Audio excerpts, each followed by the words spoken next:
invest in and follow principles. That has proved to be pretty successful. This landlord's gonna make almost $2 million over the next 12 years for doing something one time. And that's like residual. This guy's got another 7 retail spaces and he's got 10 stories of apartments above it. And I'm like, man, I'm on the wrong side of the coin, right? I need to own real estate, not broker it. You start doing deals that are absolutely life-changing, like that put you on the path for intergenerational wealth. Welcome to the Real Estate Home Runs podcast. I am your host, Luis Vanderhorst. This is a podcast for busy professionals who want to learn about passive income producing strategies that have helped others crush it in the real estate world. Whether you are a new or seasoned real estate investor, this is the podcast for you. All right, everybody. Welcome back to the Real Estate Home Runs podcast. We have a special guest, Josh Wilson, who's going to talk about one of my favorite topics, the BRRRR or the BRRRR. And you keep going with the R's. Josh, thanks for joining us. Absolutely, man. Thanks so much for having me. It's to be here, and can't wait to have a little conversation here. Awesome. So tell us how you got started with real estate. Yeah, so I got started back in real estate 2006. I live in New Orleans. I don't know if you're familiar with, but we had Hurricane Katrina. Hurricane Katrina rolled through in 2005, literally wiped out the city. And we were there, and we essentially came back and tried to help rebuild.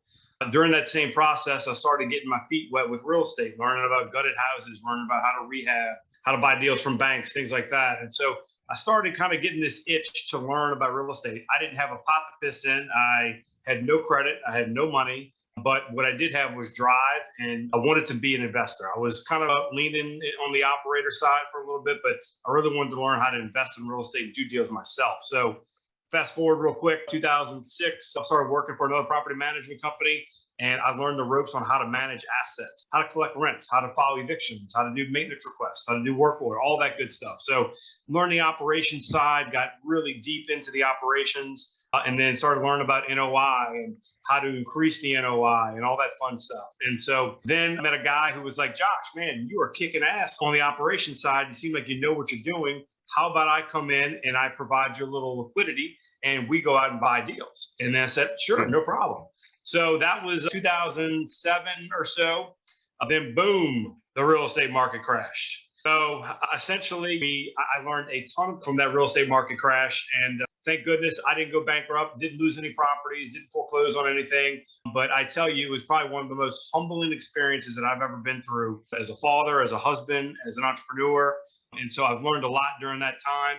And I learned actually a lot of what not to do. I saw a lot of mistakes being made, a lot of guys over leveraging and all that. And so at any rate, got through that, 08, and then the rest is history. After that, I started to burn my way all the way to where we are today. Just continue to keep buying more properties, burn properties, and our portfolio is now into the multi-millions. And not saying that as a flex or anything. It's just more of the power of that method that I use. And our portfolio, we grow every year by a couple $1 million in assets every single year. And the great thing is that we do a lot of this stuff in-house. So when you BRRRR, you can actually BRRRR on two sides. You can BRRRR on a single family and you can BRRRR multifamily. So I get that question a lot of people asking me, hey man, can you do the same thing in multi? Can you do the same thing with short-term rental? You can do it all. Like I say, if you underwrite the deal as a BRRRR, you have so many different exit strategies on what you can do with it. So I think that's a long-winded answer to your question. But that's good because for those people that are wanting to get their feet wet, they want to get started, don't know how, or they may be like, I don't have the money. Find somebody who does. That's it. Yeah.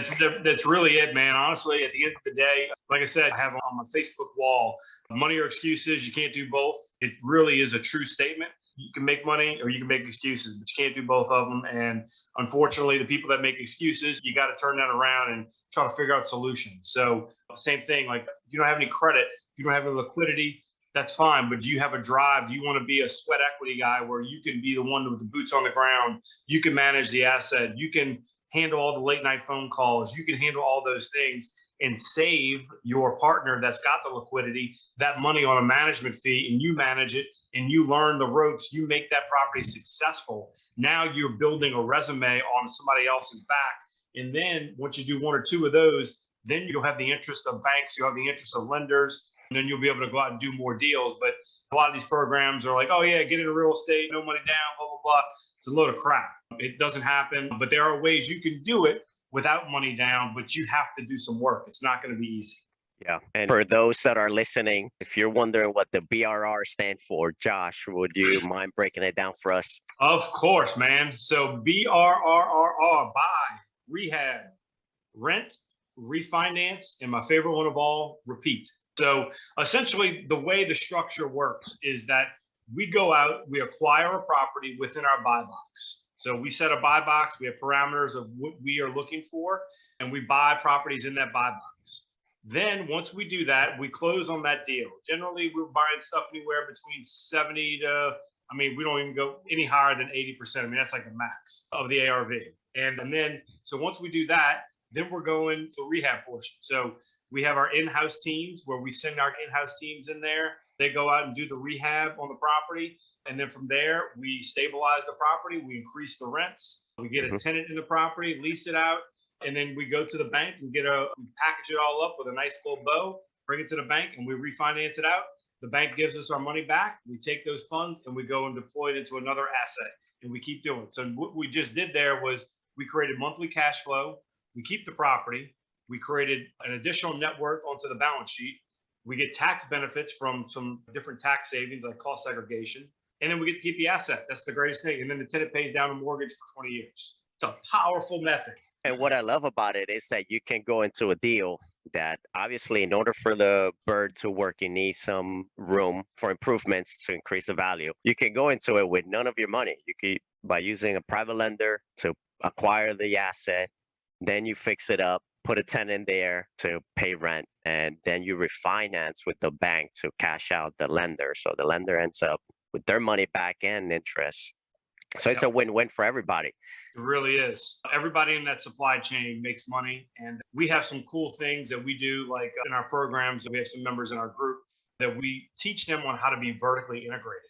And it's a very powerful thing in addition to the BRRRR method. So the BRRRR method is powerful in itself, but when you can become vertically integrated in the BRRRR method, it is like the BRRRR method on steroids. It's incredible. So that's what we do. And so basically being vertically integrated is like taking that supply chain of, you have a rental property here. That's the main source. That's where all the expenses, the income is going to be derived from.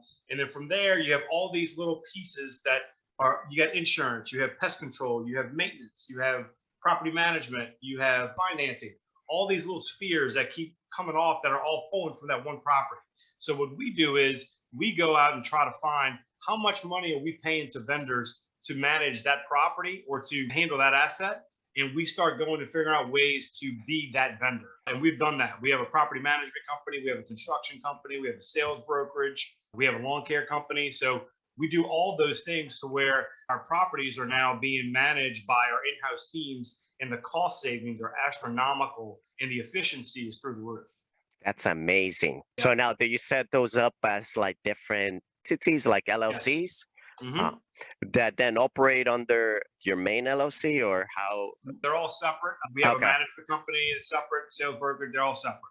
Yep. Wow. That's a great thing. So like my wife, she's the broker of our company, of the sales brokerage. And so she can do the acquisitions and the dispositions for the company. We used to have some agents, but we decided it's not the route we want to go. You know, we do all of our acquisitions and dispositions in-house. Able to pull comps and all that. So it's a great way. And that's another thing. MLS is not dead. We buy deals off the MLS all the time. So just don't think because the market is high that you can't find deals. If they're on the MLS, they are there because they want to sell the property. And if it's been on for a while, you have a little more, meat in the game where you can carve off a little bit of piece of that property. So that's good. And how are you able to tap into other markets? What has helped you in that strategy? So right now, just to give you an example, we're only in Louisiana. Okay. And so that allows us right now to just continue to hone in on our craft and be very resourceful and efficient and economically good for us. We have not merged into another market only because the BRRRR method, the BRRRR strategy is good really for if you have a good stabilized team in one location. So if you go off, let's say, for instance, I'm in New Orleans and I go to Houston, Texas, right? I would have to go in Houston, Texas and plant myself in Houston for about a year and build a team and build a business there. Because what I teach people is when you BRRRR with us, you're not BRRRRing one time. You're creating a new business for you.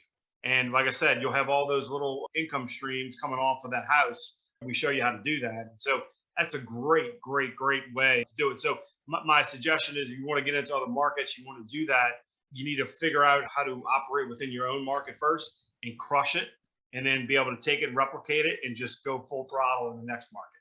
Gotcha. It doesn't work because you can't have all those cost controls of another market like you would, at least just the way I do it, And so there's many ways to skin a cat, but the way we do it is we like to have that cost control efficiency, and then we have different profit centers that all derive from that house, not just from just collecting rent. So, and with those different entities that you have under your umbrella, do you offer those services to other investors in your market? We do. That's actually how we got started with it. We started doing it that way.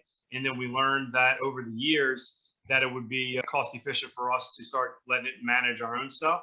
And so we still charge ourselves a fee and charge ourselves for services, but it's just we have more control, more efficiency. But yes, we do outsource it to some. We've been scaling that back. We've been kind of, in the beginning, that's what we all were. It was 100% that. But as time grew on, we started buying our own stuff, and it was just a lot easier to just manage our own stuff and facilitate our own stuff. But we still get income from those from other people as well. So which is pretty cool. Yeah, that is pretty cool. And during downturns or when the market is not so good, you're still to keep generating income from that. Cash flow, absolutely 100%. That absolutely helps. That's another thing too. We talk about like downturns, right? So we had Hurricane Ida that hit this past year, and actually it's like 4 months ago, and we're still struggling with insurance companies right now on a good portion of our portfolio. And I talk about it too, a lot about reserves. Kind of we're going in that direction because you're talking about a downturn. It is crucial, I think, for everybody, if you're going to get into this space, to make sure you have some type of liquidity reserve, or even if you put it in the market and it's in a safe spot, just earn you a little interest, have something set aside. You need to have reserve, because if we didn't have reserves right now, waiting to get our insurance checks, we would be absolutely crushed, because the insurance companies are, they want to deny and delay claims. So for us, this is like a mini downturn, because we have a large section of our portfolio is not income producing, and we're battling it out to get paid from the insurance company. And hopefully we get paid at some point, but we're financing all the construction ourselves right now just to get our properties back into commerce. So key thing, definitely got to have reserves when you're doing the process, or any real estate investing for that matter. And do you do like a 5% vacancy with all your properties? And I do. And then on top of that reserve, or that's part of Yes. So we do a 20% rule. So we'll do 5% vacancy, do 5% repairs and maintenance, 5% for property management, and 5% for reserve. That's our rule. That's what works. And we put money aside, and the property management money goes to our property management company. So that pays for all of our staff. It pays for our software, it pays for our maintenance crews, all that stuff. So now we have reoccurring streams going into that. So, which is pretty cool to help offset those departments. Yeah, that is pretty cool. Are there any mentors or books or masterminds that have helped you?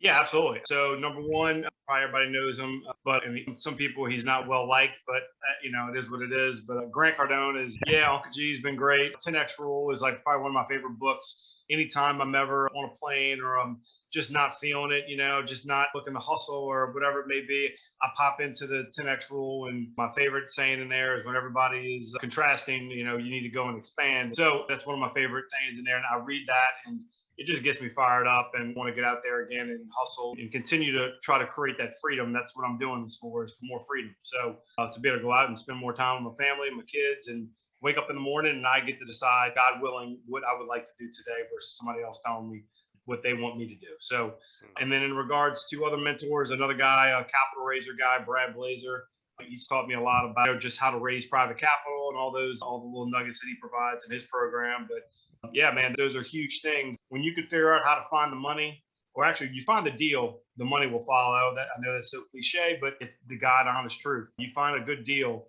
you'll have people lining up that want to invest with you. And then the second part is creating yourself to where you're a trustworthy person, where people want to invest with you. Because sometimes at the end of the day, you have to sell yourself a little bit. Sometimes when you're new, more than the deal. So that's good. Yeah. And no one is going to invest with you if they can't trust you. Exactly. You don't have that track record, because it's a relationship-based business.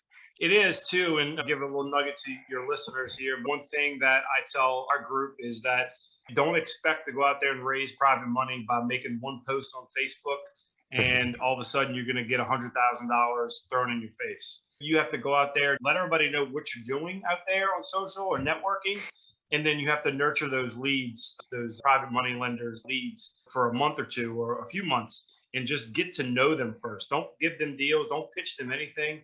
You want to form that relationship. Form that relationship first. I know it's the grunt work and nobody wants to do it because everybody wants it now. They want to get the money today.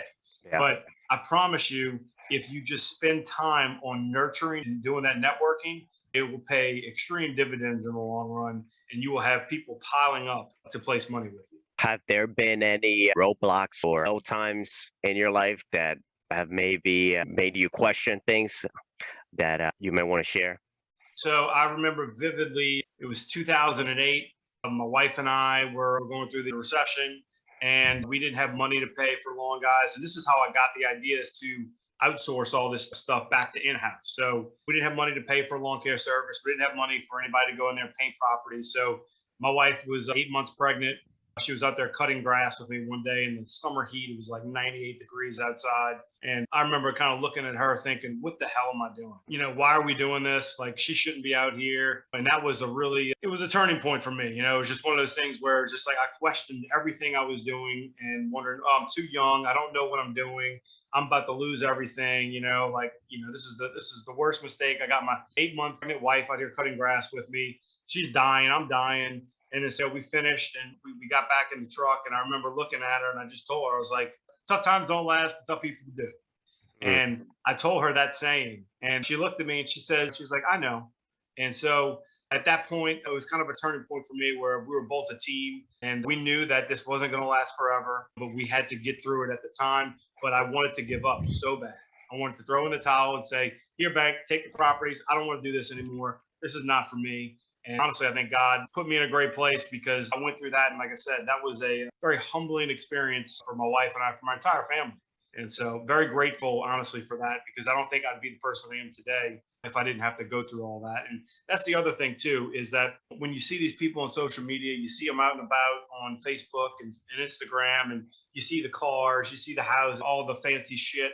And a lot of people see the result, but they don't see all the shit that they had to go through leading up to where they are today, right?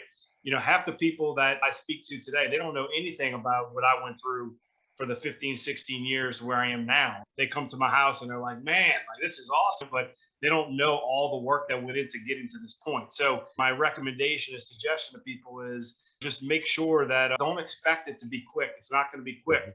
But I promise you, if you stay with it and you're consistent with it and consistent whatever you do, the results will be astronomical in the long run if you don't give up. That's really good, Josh. Another long-winded answer. I'm sorry.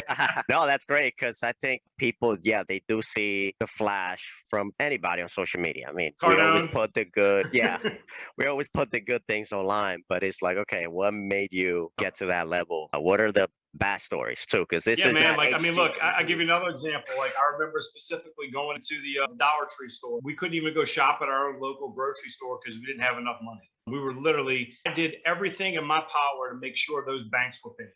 That was my ultimate goal, because I said, I did not want to get to a point where in a year or two, when this passes and it's over with, that I'm going to throw everything away because I didn't want to stop my lifestyle, or it was going to impede my lifestyle and the way I was. I wanted to make sure that those banks entrusted me with their money. And so I did everything in my power to make sure that they got every dime that they were owed. And so we ate at the dollar store, man. I mean, we would go pick up I remember little tomato cans, like tomato paste, to just make spaghetti and meatballs and try to like drum up something. Tasted like crap, but we ate, we got through it, and we did it. And a lot of people don't know that story or know that about us. But yeah, man, I think some people really do need to hit rock bottom sometimes in order to really soar their way to the top. So that's good. And what's cool is that now you're teaching other people how not to live like that and be more proactive with their approach. Yeah, living conservatively with your investments is what I hone in on all the time. In our little mastermind group, we talk about that all the time. People are like, man, when they ask me, how much do I pull off of my assets? And I pull off like $100 a month per unit. And they're like, there's no way in hell I could live all of that. I was like, well, you're not thinking big enough. I was like, what if you had 300 units? I mean, that's 30 grand a month. And that's conservatively pulling off money off the asset. So 30 grand a month and your balance sheet is just growing out of control. So I just feel that knowing what I know back from '08 and seeing all the mistakes made, if you're not sucking everything out of the asset and you're able to conservatively draw off of it and let it run like a business, like a true business, you're going to go to bed at night sleeping extremely well, knowing that if you have a downturn or again, you have a hurricane or any type of catastrophe, you're able to continue to live on and pay your bills and not miss a beat. Walk us through a deal that you purchased using the BRR, the numbers you paid, and how much was it when you refinance? Yeah, so let's see, I can think of one we did a couple months ago. We did a 14 unit deal. I'll give you the lead source. So again, social media is powerful. I post all the time about how I'm looking for deals and I can help people out. And this guy reached out to me. He was getting a divorce and he said, hey, I know you can pay cash. It's a bigger deal. The guy wanted, I think it was like 750. Yeah, 750. And 10 unit 750. It was cash flowing. At the time, this was right when COVID was kind of in the middle of COVID. And we were kind of on the back end of it, but tenants weren't paying. So he was just struggling. He's just like, man, I just don't want to do this anymore. He was throwing in the towel. He was getting a divorce. And so 750, the rents were like, I don't know, 7,000 or 8,000 a month at the time. And we went in there, we put about 50,000 or so into a rehab.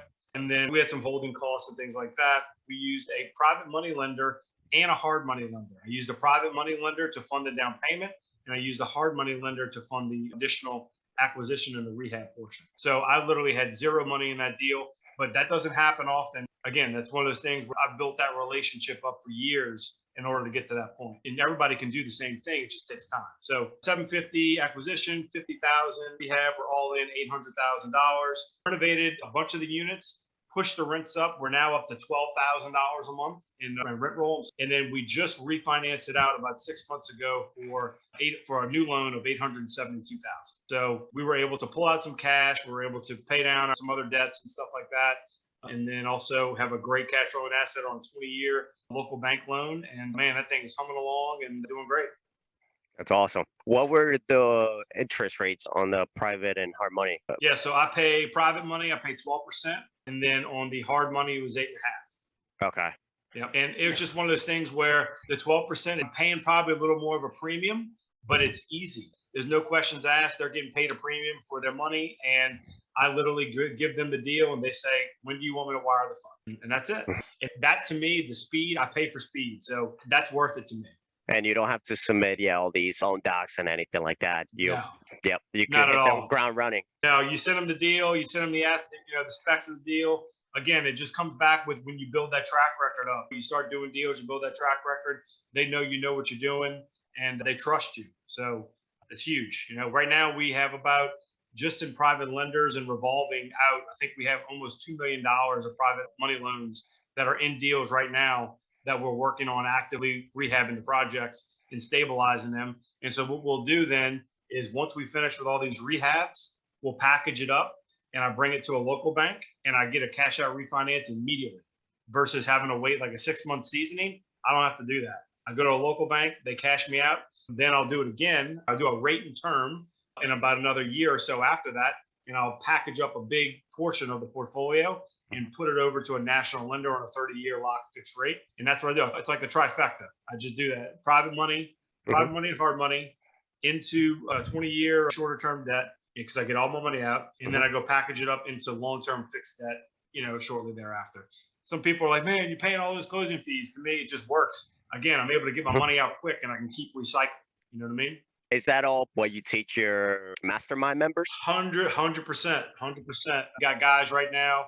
They're 3 weeks into our mastermind. And I think our group of like 6 people we have in it right now, we have 10 plus units, I think, or 12 units under contract. So among the group, that's with them being 3 weeks in. So we just had our last call last night. We talked about refinance. And so I have an exclusive hard money lender that I use. And these guys are fantastic. And they come to our group. They give our group members, discounted rates on origination. They don't charge a whole bunch of junk fees. They are investors themselves. So it really makes the process extremely easy. Their leverage is very reasonable. Interest rates are reasonable.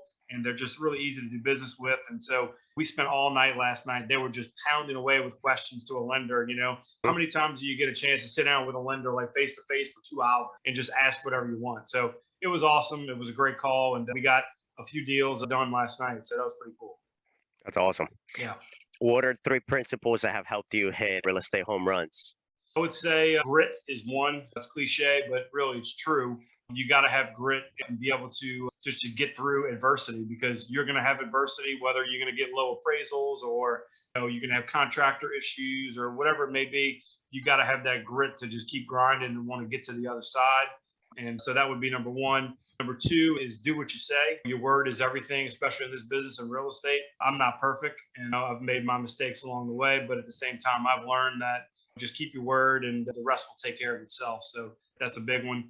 And then I would say maybe number 3 is networking. Always be networking. That was one thing that I didn't do in the beginning, in the early stages. I wish I would have done, but I've started over the past couple of years to really start honing in on trying to get out to people like yourself and just start networking with people that are in your industry. And that goes a long way. You'll be surprised at how many connections you can make just through just talking to people and asking them, hey, how can I help you? What can I do for you? So yeah, those would be my 3. Awesome. And with this, like anybody could reach out to Josh and learn more about something he said here, or if you want to learn more about what he's doing. Yeah, networking is powerful. It really is, man. And look, I get DMs all day, every day with questions and stuff, and I don't mind them. I happily answer them. But again, what I'm doing by answering those questions, I'm networking in a sense, right? Because people are asking me questions about real estate, about the BRRRR process, and I reply back with an answer and planted a seed with them. So next time they're thinking about the BRRRR process or investing in real estate or want to be a private lender, who do you think they're going to come to first? Me. Because you're planting those seeds, So just always be networking, always get out there and letting everybody know what you're doing. And again, that's a crucial thing I wish I would have learned a little earlier. So how can people stay in contact with you? Yeah, absolutely. So you can hit me up on Facebook, Josh Wilson on Facebook, or also we have our mastermind that's going to be starting on January 3rd. You can go to, BRRRRbootcamp.com, where we have our information on our mastermind. And that's a 6-week journey where you can literally do your first or next BRRRR deal. That's our guarantee. We essentially, you come into the program, we guarantee in 6 weeks, we will get you under contract on your BRRRR deal. Lastly, long-term goal for you. And I don't know if I have a long-term goal. I love what I do. It's just so hard. I get asked the question, when's enough? And I don't think it's about that. I think when you enjoy something so much, I can't ever see myself doing anything else. So I don't want to retire. I love doing what I do every day. So I think for me, it's just praying that I stay healthy and be able to enjoy this wonderful thing we have called life, and be able to do it with my kids and my family. And at the same time, hopefully help a bunch of people along the way. And that's really the long-term goal, man, just to help as many people as I can and share my passion about real estate. Hopefully I can instill some of that into some other people. Awesome. Hey, thanks so much for joining us. Absolutely. Thanks, man. This is great. We hope you enjoyed this interview and got some value out of it to help you in your real estate investing journey. If you can take just a minute, please do us a favor and leave a review. Hit the like button on iTunes or whatever platform you listen to our podcast on, and subscribe so you can hear future episodes. Also, don't forget to check out our Real Estate Home Runs Podcast Community Facebook group, where you are able to connect with some great listeners. If you're an investor who is crushing it and want to share some information centered around passive income in real estate, please contact us. Hit those home runs, and we will see you next time.